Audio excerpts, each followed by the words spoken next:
La oración personal es una de las disciplinas espirituales más importantes para los cristianos. Por eso los discípulos de Jesús le dijeron, Señor, enséñanos a orar. E inmediatamente Jesús les modeló aquella oración que nosotros conocemos como el Padre Nuestro.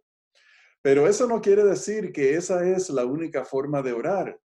En la Biblia encontramos varias oraciones que nos enseñan que la oración puede tomar varias formas dependiendo de la experiencia espiritual del que está orando. En el libro de Nehemías encontramos que cuando oramos debemos de bendecir a Dios, confesar nuestros pecados y exaltar la fidelidad de Dios. Este es el estudio de hoy. No se retiren, que ya regresamos.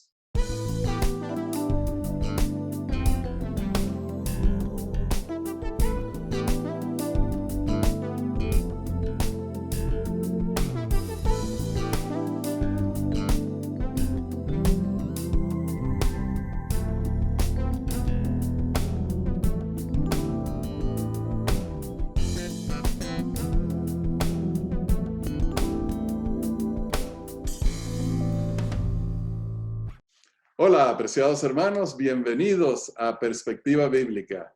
Y Johnny, es un placer estar de vuelta contigo hoy.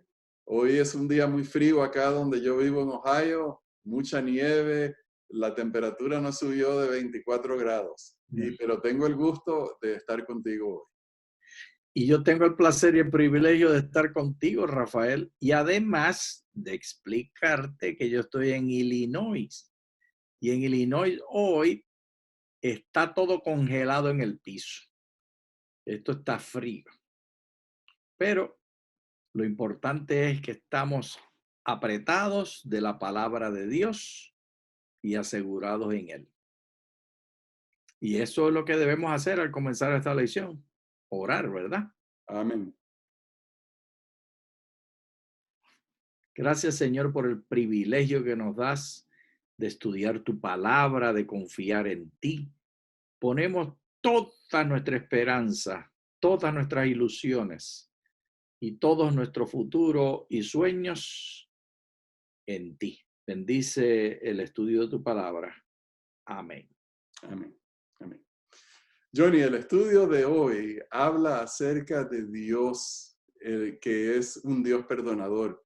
Y es el estudio basado en el capítulo 9 de Nehemías, que tiene un pasaje bastante bonito de la historia del pueblo de Israel mientras restauraban su ciudad. Así que vamos a comenzar con los primeros versículos.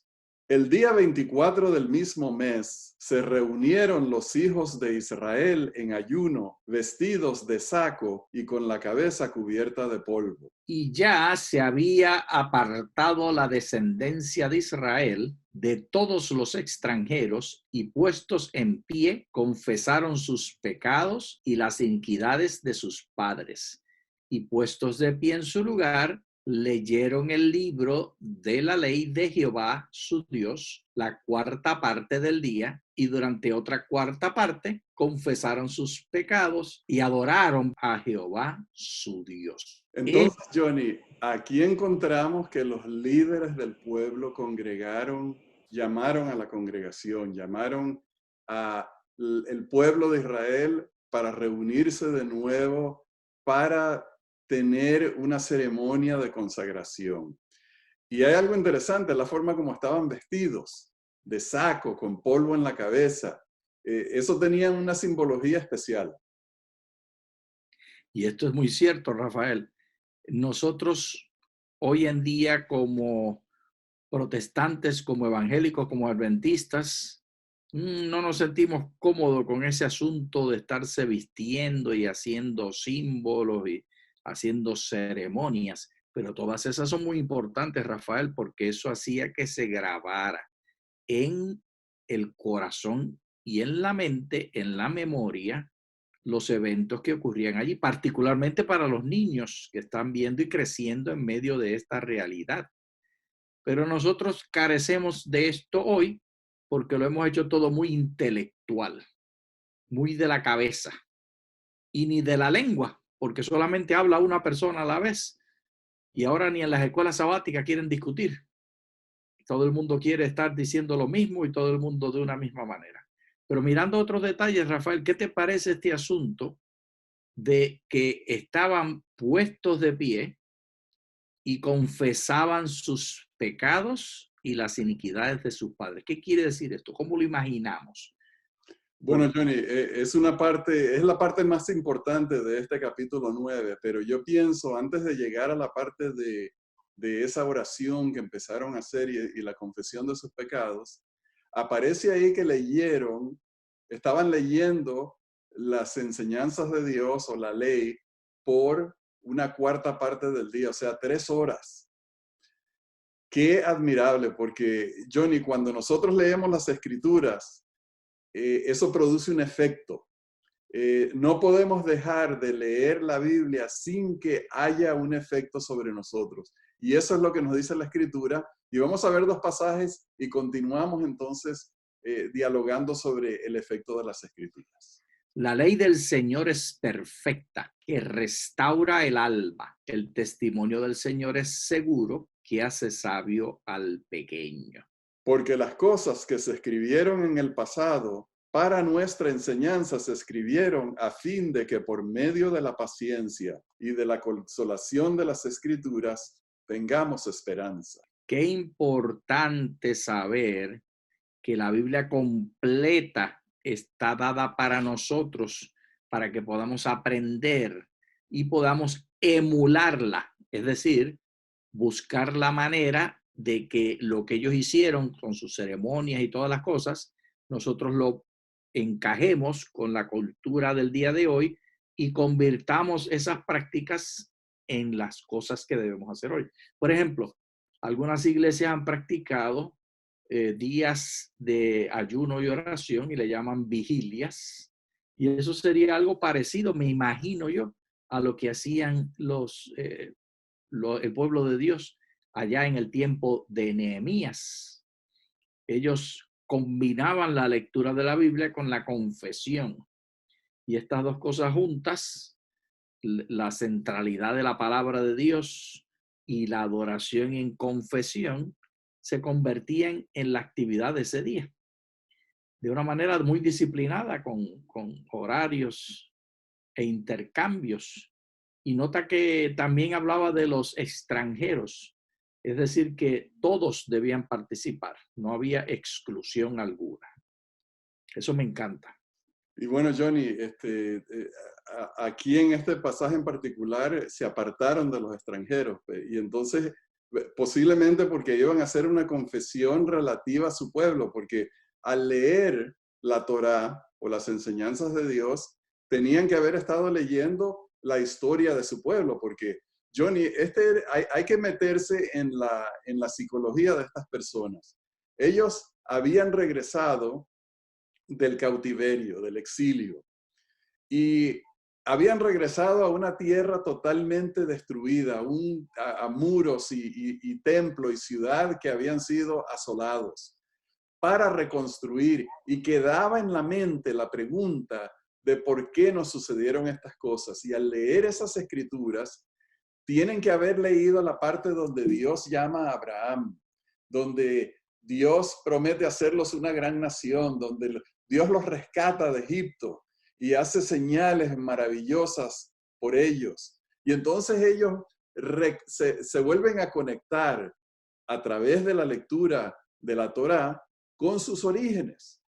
Se vuelven a conectar con el significado que ellos tienen como pueblo y la relación que tienen con Dios. Y por eso entonces es que tienen la reacción que tienen en los siguientes versículos.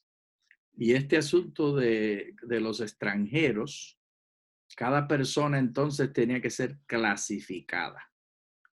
Los que estaban con el pueblo y seguían la voluntad del Señor y los que no querían seguir. A mí se me ocurre y me quiero imaginar que apartarse de los extranjeros no es simplemente rechazo, sino que era una invitación también para que cada cual escogiera si iba a seguir a Dios o no. Por lo menos así me gusta a mí imaginármelo. ¿Qué tú piensas de eso? Bueno, Johnny, tiene que haber existido la reacción de que yo quiero ser uno de ellos. Yo no quiero que me estén apartando más.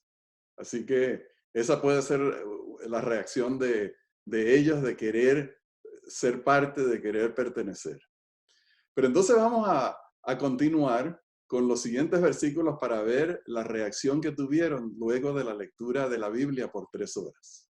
Luego se levantaron sobre la grada de los levitas Jesúa, Baní, Cadmiel, Sebanías, Buní, Serebías, Baní, Kenaní, y clamaron en voz alta a Jehová su Dios. Y dijeron los levitas, Jesúa, Cadmiel, Bani, Asabnías, Serebías, Odías, Sebanías, Petaías, levantaos, bendecid a Jehová, vuestro Dios, desde la eternidad hasta la eternidad, y bendígase el nombre tuyo, glorioso y alto, sobre toda bendición y alabanza. Tú solo eres Jehová. Tú hiciste los cielos y los cielos de los cielos con todo su ejército, la tierra y todo lo que está en ella, los mares y todo lo que hay en ellos. Y tú vivificas todas estas cosas, y los ejércitos de los cielos te adoran. Tú eres, oh Jehová, el Dios que escogiste a Abraham y lo sacaste de Ur de los Caldeos y le pusiste por nombre Abraham y hallaste fiel su corazón delante de ti e hiciste pacto con él para darle la tierra del Cananeo, del Hedeo, del Amorreo, del Fereceo, del Jebuseo y del Gergeseo para darla a su descendencia y cumpliste tu palabra porque eres justo. Johnny, aquí se está haciendo un acto de adoración, la respuesta del pueblo, luego de haber leído por 3 horas la historia de Israel, es la respuesta de bendecir a Dios. Ahora, este tema de bendecir a Dios, Johnny, es un tema que nosotros hemos perdido y no es parte de nuestra cultura. Nosotros pensamos que las bendiciones vienen de Dios hacia nosotros y no que nosotros bendecimos a Dios. Pero en el Antiguo Testamento y en el Nuevo Testamento es bien claro que nosotros debemos también bendecir a Dios. Aquí hay una palabrita teológica que viene al caso. Nosotros imaginamos que Dios es inmanente. Inmanente quiere decir que no es afectado por nada, en oposición a ser parte del contexto y ser afectado por el contexto. Si nosotros imaginamos que podemos bendecir a Dios, entonces imaginamos a Dios siendo afectado por su contexto, siendo afectado por las criaturas que Él creó. Y eso le da mucha preocupación a los herederos de la doctrina de la Iglesia Católica Apostólica y Romana. Y nosotros, Rafael, estamos en ese paquete. Nuestra teología de la Trinidad viene completita de la Iglesia Apostólica Católica y Romana. Y en ella es que se enseña esa idea de un Dios distante, que no recibe bendición porque es inmanente, que no cambia, no es afectado, mientras que nosotros somos transeúntes, que somos los únicos afectados. ¿Eso está en mucha medicina o se entiende lo que estamos diciendo? Bueno, Johnny, para ellos la reacción fue una de alabanza a Dios, porque todas esas bendiciones son expresiones de amor, de admiración, de gratitud, de alabanza al Señor por todas las obras que Él había hecho.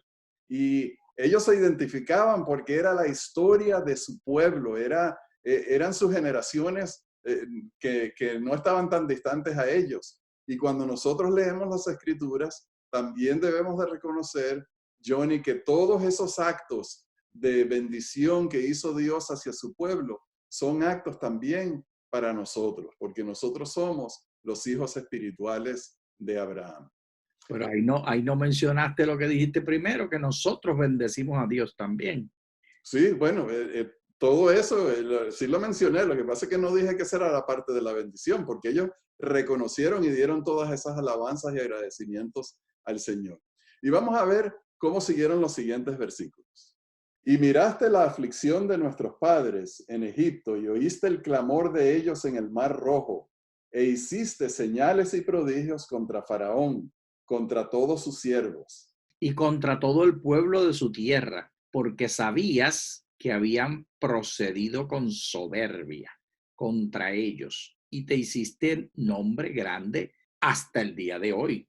Dividiste el mar delante de ellos y pasaron por medio de él en seco, y echaste a sus perseguidores en las profundidades, como una piedra en profundas aguas. Con columna de nube los guiaste de día y con columna de fuego de noche, para alumbrarles el camino por donde habían de ir. Y sobre el monte de Sinaí descendiste y hablaste con ellos desde el cielo, y les diste juicios rectos, leyes verdaderas y estatutos y mandamientos excelentes. Y les ordenaste el día del sábado como santo para ti. Y por mano de Moisés, tu siervo, les prescribiste mandamientos, estatutos y la ley. Les diste pan del cielo en su hambre, y en su sed les sacaste aguas de la peña, y les diste que entrasen a poseer la tierra, por lo cual alzaste tu mano y juraste que se la darías.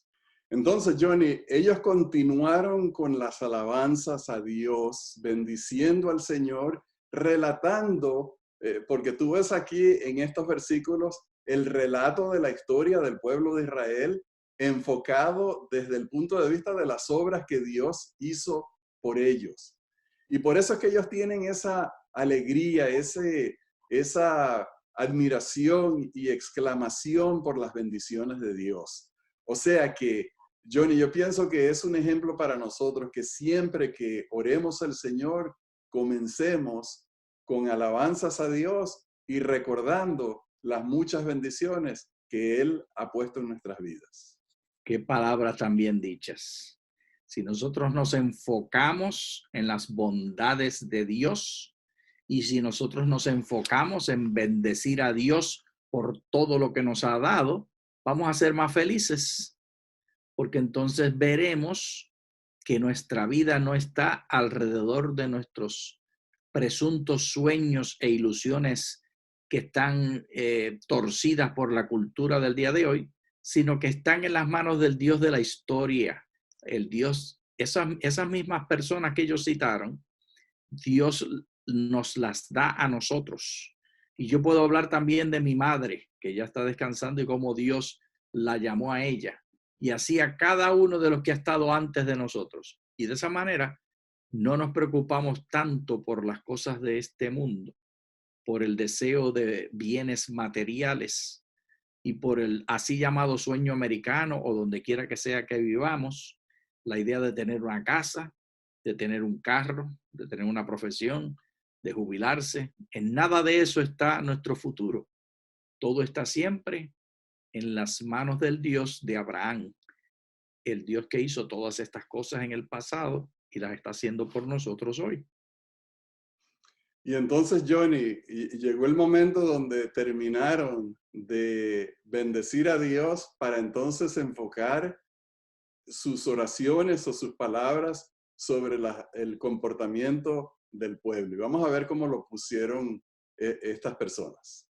Mas ellos y nuestros padres fueron soberbios y endurecieron su cerviz y no escucharon tus mandamientos. No quisieron oír ni se acordaron de tus maravillas que habías hecho con ellos. Antes endurecieron su cerviz y en su rebelión pensaron nombrar un jefe para volverse a servidumbre.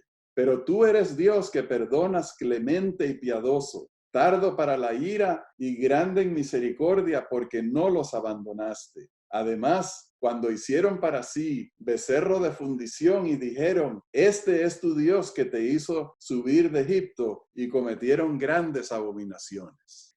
Qué triste esta situación, Rafael. Y lo más triste es que podrían cambiar los nombres y poner los nombres nuestros, de nuestras familias, de los directores, dirigentes, pastores de nuestras iglesias, porque el ser humano, Rafael, tiende hacia lo malo. Y esa realidad hace que continuamente confesemos que no dependemos de nosotros y que debemos buscar a Dios. Y eso es lo que la historia continuamente recuerda. El recordar esa historia lo que nos está diciendo es, Johnny, tú no dependes de tus títulos, de tus esfuerzos, tú dependes de Dios. Y si mantenemos humildad, reconociendo que dependemos de Dios, las posibilidades de que no seamos tan duros de servicio, tan duros y rebeldes, disminuyen aunque sea un poco. Mientras más humilde, más probabilidades de servir a Dios. Y Johnny, yo pienso, eso es precisamente la enseñanza de esto, el contraste que hay entre las bendiciones de Dios y las rebeliones del ser humano. Nosotros hemos tenido el beneficio de leer las escrituras y ver esos ciclos de bendición de Dios y apostasía del pueblo para luego venir una reconversión y lo vamos a ver en los siguientes versículos también. Y encontramos que eso se repite en nuestras vidas. Y debemos de ver, cuando nosotros vemos el pecado en nuestras vidas, debemos de reconocer la historia de Dios con su pueblo que se repite en nosotros. Y por eso es que vamos a ver en el siguiente pasaje cómo continúan describiendo las acciones de Dios. Los sustentaste 40 años en el desierto. De ninguna cosa tuvieron necesidad. Sus vestidos no se envejecieron, ni se hincharon sus pies. Y les diste reinos y pueblos, y los repartiste por distritos, y poseyeron la tierra de Sehón, la tierra del rey de Hesbón, y la tierra de Og, rey de Basán. Multiplicaste sus hijos como las estrellas del cielo y los llevaste a la tierra de la cual habíais dicho a sus padres que habían de entrar a poseerla. Y los hijos vinieron y poseyeron la tierra y humillaste delante de ellos a los moradores del país, a los cananeos, los cuales entregaste en su mano y a sus reyes y a los pueblos de la tierra para que hiciesen de ellos como quisieran. Y tomaron ciudades fortificadas y tierra fértil, y heredaron casas llenas de todo bien, cisternas hechas, viñas y olivares, y muchos árboles frutales. Comieron, se saciaron y se deleitaron en tu gran bondad. Pero te provocaron a ira y se rebelaron contra ti y echaron tu ley tras sus espaldas. Y mataron a tus profetas que protestaban contra ellos para convertirlos a ti, e hicieron grandes abominaciones. Johnny, yo pienso que aquí se ve el efecto que tenemos todos los seres humanos con las riquezas, con la comodidad, con las múltiples bendiciones, y es que el ser humano tiende a olvidarse de Dios y a rebelarse contra Dios. Qué triste, Rafael. Yo le pido a Dios que me ayude, que me humille cuando me pongo soberbio. Es una lucha diaria. Quiero mantener humildad con el propósito de siempre depender de mi Creador y no pensar que en mí hay algo que merece y que gana mérito. Otra cosa que no sea ser hijo de Dios. El único mérito que yo tengo es estar diariamente reconociendo que soy hijo del Altísimo, criatura del Creador, redimida criatura que Dios ama desde que me concibió.